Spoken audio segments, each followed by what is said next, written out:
मी काय करू, या विषयात माझी काय भूमिका अपेक्षित आहे, अशा प्रकारच्या विविध प्रश्नांनी आपण आयुष्यातल्या प्रत्येक वळणावर थांबल्या जातो. कुणी त्याच्यासोबत होणाऱ्या गोष्टीमुळे दुःखी होतं, तर कुणी असलेलं सुख टिकून राहील का या प्रश्नाने चिंतित होतं. या सगळ्या गोष्टीतून मुक्त कसे व्हायचे आणि एक खरं समाधानी जीवन कसं जगायचं हे आपण या व्हिडिओ मधून जाणून घेणार आहोत. नमस्कार, माझं नाव ओमकार डांगे आणि स्टोईक विचार मध्ये तुमचं सगळ्यांचं स्वागत आहे.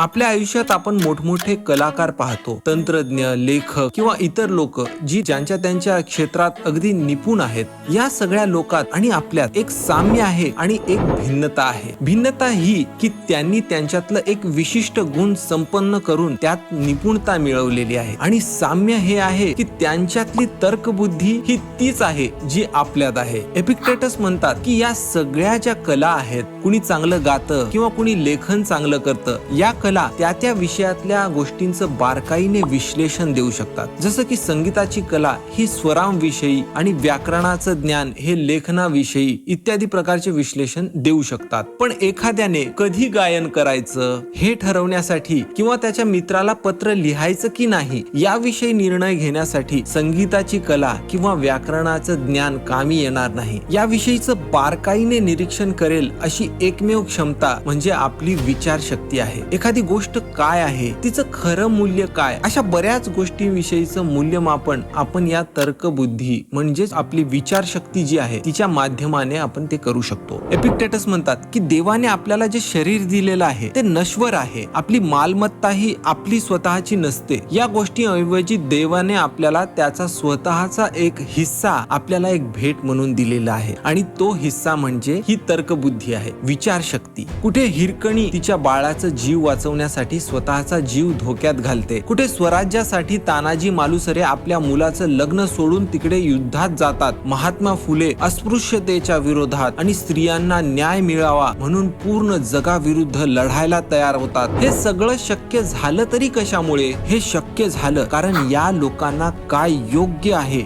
आणि काय अयोग्य आहे याची जाणीव होती.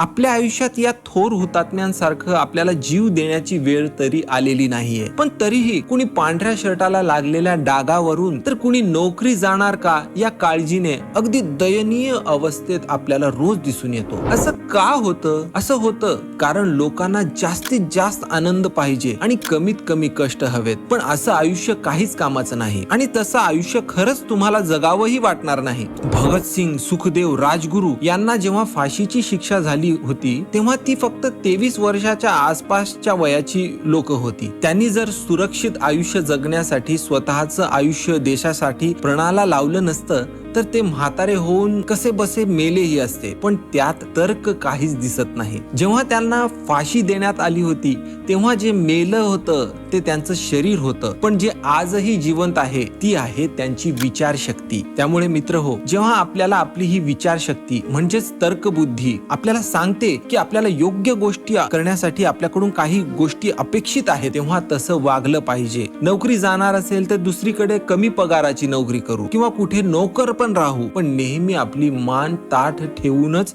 जगता आलं पाहिजे.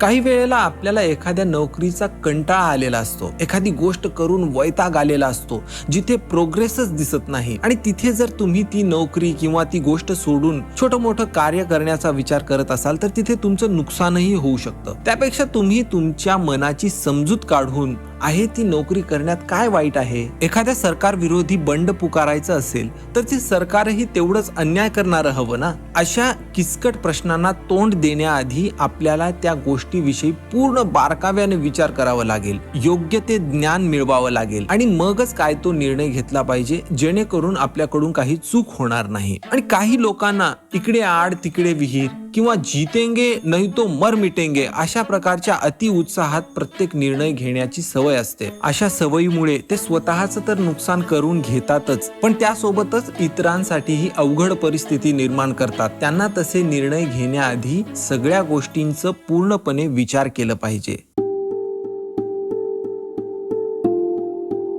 काही लोक त्यांचं पूर्ण आयुष्य त्यांच्या भविष्याच्या चिंतेत घालवतात, जिथे त्यांना पुढे काय होईल, कसं होईल, माझ्या संपत्तीचं काय, या प्रश्नाने पूर्णपणे ते ग्रासलेले असतात. आयुष्यातल्या या अनुत्तरित प्रश्नांना तोंड देता देता ही लोक आयुष्य जगायचंच विसरून जातात. जेव्हा भगवान श्रीरामांना कळालं की त्यांच्या वडिलांनी दिलेल्या एका वचनाचं मान राखण्यासाठी त्यांना वनवासात जाणं गरजेचं आहे, तेव्हा त्यांनी लगेचच भगवे वस्त्र परिधान करून तिकडच्या दिशेने जायला तयार झाले आणि 14 वर्ष ते परतले नाही.